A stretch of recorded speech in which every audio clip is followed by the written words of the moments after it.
Hi, welcome to physics class. ഇന്ന് നമ്മൾ എടുക്കാൻ പോകുന്നത് 9ാം ക്ലാസ്സിലെ ഫിസിക്സിലെ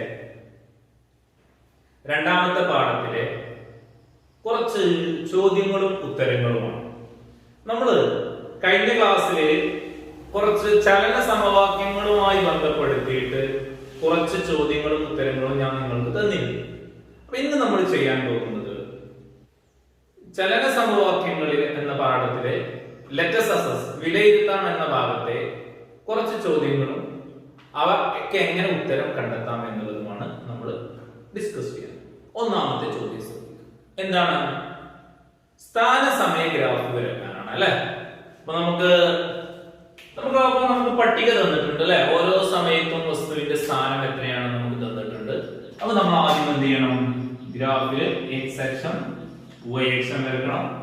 ഇത് എക്സ് അക്ഷത്തിൽ നമ്മൾ ആരടയാളപ്പെടുത്തും? സമയം. വൈ അക്ഷത്തിൽ നമ്മൾ ആരടയാളപ്പെടുത്തേണ്ടി വരും? സ്ഥാനം. ഓക്കെ, എന്തൊക്കെയാണ്? നമുക്ക് തോത് വരക്കണം. എക്സ് അക്ഷത്തിലെ 1 സെന്റിമീറ്റർ സമം അല്ലെ. എക്സിൽ 1 സെന്റിമീറ്റർ സമം എത്രയാണ്? 3 സെക്കൻഡ് വീതമാണ്. വൈയിലോ 1 സെന്റിമീറ്റർ സമം എത്ര മീറ്റർ വീതമാണ്? 5 മീറ്റർ വീതമാണ്. അപ്പൊ 0, 3, 6, 9, 12, 15, 18. ഇവിടെയോ 5, 10, 15, 20, 25, 30.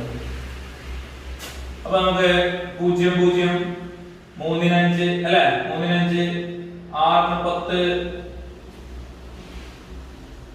6, 10, 9, 15, 12, 20 അല്ല. ഈ ഗ്രാഫ് 18, 30 എന്നുള്ള രീതിയിൽ ഗ്രാഫ് എന്ത് ചെയ്യുന്നു? നമുക്ക് കൃത്യമായിട്ട് അടയാളം.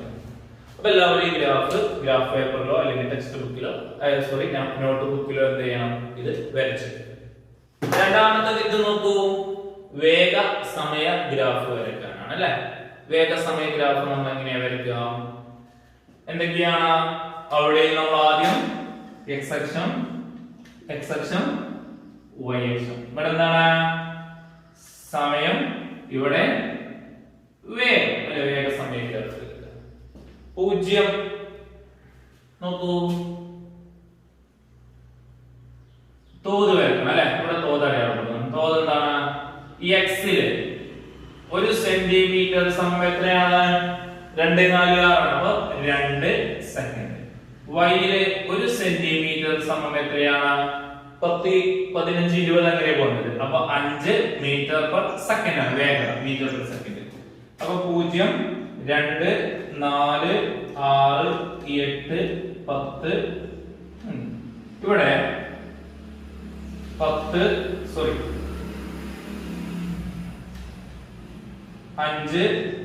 10, 15, 20, 25 ഇങ്ങനെ പോകും. അപ്പൊ നമുക്ക് 10, 15, 20, 20 ഇങ്ങനെയാണ് നമ്മളെ ഡാറ്റകൾ അങ്ങനെയാണ് അല്ലെ. 10, 15, 20, 20, 15. അപ്പൊ നമ്മൾ 0 ആകുമ്പോ എവിടെയാണ്? 10ലാണ് സ്ഥാനം. 2 ആകുമ്പോ എവിടെയാണ്? 2 ആകുമ്പോ 15. 4 ആകുമ്പോ എവിടെയാണ്? 20. 6 ആകുമ്പോഴും 20, 8 ആകുമ്പോഴും 20, 10 ആകുമ്പോ അതെവിടെ എത്തി? 10 ആകുമ്പോൾ 15. അപ്പൊ എങ്ങനെ ഗ്രാഫ് വരിക? കണ്ടോ? ഇവിടുന്ന് തുടങ്ങി ഇങ്ങനെ വന്ന് ഇങ്ങനെ വന്ന് ഇങ്ങനെ വരും. ഇതാണ് എന്ത്? വേഗ സമയ ഗ്രാഫ്. ആദ്യം വേഗം കൂടും, പിന്നെ എന്ത് ചെയ്യുന്നു? ഒരേ വേഗത, പിന്നെ വേഗത കുറയും. അടുത്ത ചോദ്യം ഒന്ന് ശ്രദ്ധിച്ചു നോക്ക്. അതാ ചോദ്യം എന്താണ്? ഒരു ഗ്രാഫ് തന്നിട്ടുണ്ടല്ലേ, വേഗ സമയം. അപ്പൊ നമുക്ക് ആ ഗ്രാഫ് എങ്ങനെയാണ് പോകുന്നത്? ചെരിഞ്ഞിങ്ങനെ പോയി ഇങ്ങോട്ട് വരാണ്. അപ്പൊ വേഗത കൂടി പിന്നെ കുറയും. അപ്പൊ വേഗത ഒരേപോലെയാണ് കൂടുന്നത്. ഞാൻ പറഞ്ഞിട്ടുണ്ട്, വേഗ സമയ ഗ്രാഫ് ചെരിഞ്ഞ് നേർരേഖയാണെങ്കിൽ അത് സമപരിണത്തിലായിരിക്കും. തുല്യ സമയ ഇടവേളകളിൽ തുല്യ വേഗതയിലാണ് സഞ്ചരിക്കുന്നത്. അപ്പോ വസ്തുവിന്റെ ചലനം സമചലനമാണോ അസമചലനമാണോ? അസമചലനമാണ്. കാരണം വേഗതയിൽ വ്യത്യാസം വരുന്നുണ്ട്. പക്ഷേ O മുതൽ A വരെ സമത്വരണത്തിലാണ്, ഒരേ ത്വരണത്തിലാണ് പോകുന്നത്. O മുതൽ A വരെ സമത്വരണത്തിലും A മുതൽ B വരെ സമത്വരണമാണ് പക്ഷെ മന്ദീകരണമാണ്, നെഗറ്റീവ് ആണ്, വേഗത കുറയാണ്. അപ്പൊ O മുതൽ A വരെ വേഗത കൂടുന്നു, A മുതൽ B വരെ വേഗത കുറയുന്നു. അടുത്തൊരു ഗ്രാഫ് തന്നിട്ടുണ്ട്. ഈ ഗ്രാഫ് പരിശോധിച്ച് പട്ടിക പൂർത്തിയാക്കാൻ. അപ്പൊ നമുക്ക് ആദ്യം പ്രവേഗം കൂടുന്നത് എവിടെ മുതൽ ഏത് വരെയാണ്? A മുതൽ B വരെ പ്രവേഗം കൂടും. A മുതൽ B വരെ പ്രവേഗം കൂടും. B മുതൽ C വരെ സമപ്രവേഗത്തിലാണ്. C മുതൽ D വരെ എന്ത് ചെയ്യുന്നു? പ്രവേഗം കുറയാണ് ചെയ്യുന്നത്. C മുതൽ D വരെ പ്രവേഗം കുറയുന്നു. B to C ഒരേ പ്രവേഗം, A to B പ്രവേഗം കൂടും. അടുത്ത ചോദ്യം ശ്രദ്ധിക്കുക. നിശ്ചലാവസ്ഥയിൽ നിന്നും പുറപ്പെട്ട ഒരു ട്രെയിനിന്റെ പ്രവേഗം 5 മിനിറ്റ് കൊണ്ട് 72 km/h, അതായത് 20 m/s ആണെങ്കിൽ ത്വരണവും ആ സമയം കൊണ്ട് ട്രെയിൻ സഞ്ചരിച്ച ദൂരവും കണ്ടുപിടിക്കും. അപ്പൊ നിശ്ചലാവസ്ഥയിൽ നിന്നും പുറപ്പെട്ട ട്രെയിൻ u 0, പ്രവേഗം 5 മിനിറ്റ് കൊണ്ട് t 5 മിനിറ്റ് ആണ്. അതായത് 5 ഗുണിക്കണം 60 300 സെക്കൻഡ്. നമ്മൾ സെക്കൻഡിലേക്ക് മാറ്റും. പ്രവേഗം 72 km/h അല്ലെ, 72 km/h. അതെന്താണെന്ന് തന്നിട്ടുണ്ട്, m/s ആണ് തന്നിട്ടുണ്ട്. അതെങ്ങനെയാണ്? 72 ഗുണിക്കണം 1000/3600 km/h ആക്കാൻ നമ്മൾ എന്താ ചെയ്യുന്നത്? 1000/3600 കൊണ്ട് മൾട്ടിപ്പിൾ ചെയ്ത് ഗുണിക്കുന്നു. അപ്പൊ ഇത് രണ്ടും കിട്ടും സമം 20 m/s. നമുക്ക് കാണേണ്ടത് എന്താണ്? A and S ആണ് കാണേണ്ടത്. അപ്പൊ നമുക്ക് A കാണാം. V - U/T സമം V എത്രയാണ്? 20 - 0/300 സമം എത്ര കിട്ടും? അല്ലെ, 2/30 എന്ന് പറഞ്ഞാൽ 1/15 m/s. നമുക്ക് S കാണണം അല്ലെ. S സമം എന്താ? ut plus അര at സ്ക്വയർ. S സമം 0 plus അര, കാരണം u 0 ആണ്. അര into a എത്രയാണ്? 1/15 അല്ലെ, 20/300 ആണ്.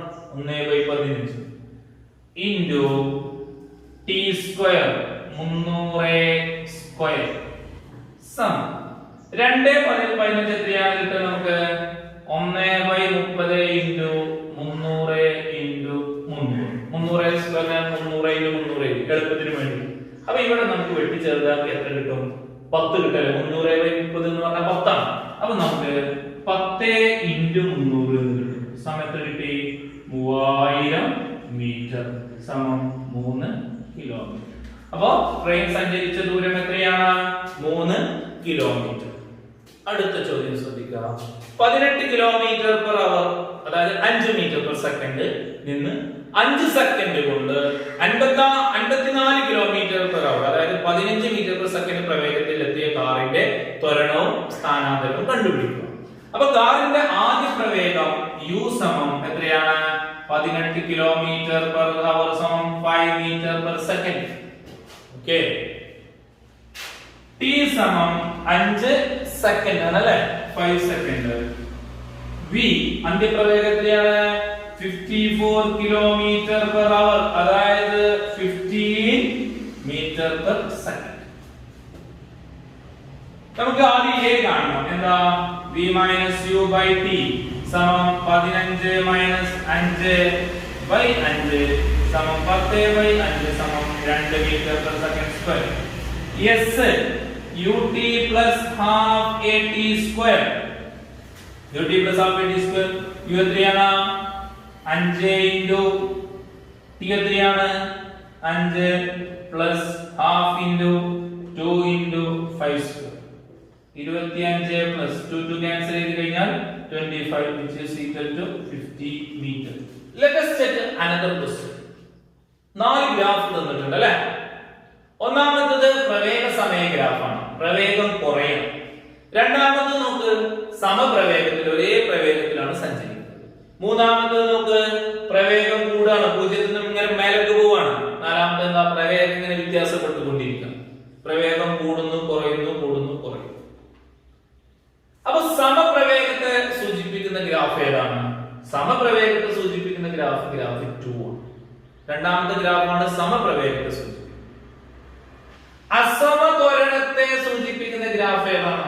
നോക്കൂ, അസമത്വരണം.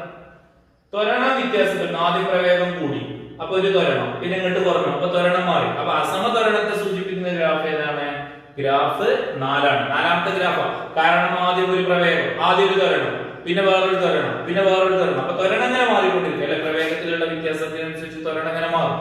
അപ്പൊ ത്വരണത്തിലുള്ള മാറ്റം വരുന്നത് നാലാമത്തെ ഗ്രാഫാണ്. നിർബാധം പതിക്കുന്ന കല്ലിന്റെ ചലനത്തെ സൂചിപ്പിക്കുന്ന ഗ്രാഫ് ഏതാ? നിർബാധം പതിക്കുന്ന കല്ല് എന്ന് പറഞ്ഞാൽ എന്താ? മേലെന്ന് താഴത്തേക്ക് ഇങ്ങനെ വരികയാണ് കല്ല്, അപ്പൊ അതിന്റെ വേഗത കൂടിക്കൊണ്ടിരിക്കും, അതായത് പ്രവേഗം കൂടി വരികയാണ്. അതേതാണ്? ഗ്രാഫ് 3. ഓക്കെ, ക്ലിയർ ആയല്ലോ? അപ്പൊ ഇത്രയും കാര്യങ്ങളും കൂടി നിങ്ങൾ പഠിക്കണം. അപ്പോൾ ഈ ചാപ്റ്ററുമായി ബന്ധപ്പെടുത്തി ചോദിക്കാൻ സാധ്യതയുള്ള ചോദ്യങ്ങൾ, മോഡൽ ക്വസ്റ്റ്യൻസ് നമ്മൾ എല്ലാ ഭാഗവും കവർ ചെയ്തു, ഗ്രാഫുകൾ കവർ ചെയ്തു, അതുപോലെ തന്നെ ചലന സമവാക്യങ്ങളെ മുമ്പത്തെ വീഡിയോയിൽ ഞാൻ ചെയ്തിരുന്നു. അപ്പൊ ഇത് നിങ്ങൾക്ക് മനസ്സിലായിട്ടുണ്ട് എന്ന് വിചാരിക്കുന്നു. നിങ്ങൾക്ക് എന്തെങ്കിലും സംശയങ്ങൾ ഉണ്ടെങ്കിൽ എന്നെ വിളിക്കാം. Okay, thank you for watching. See you in the next class.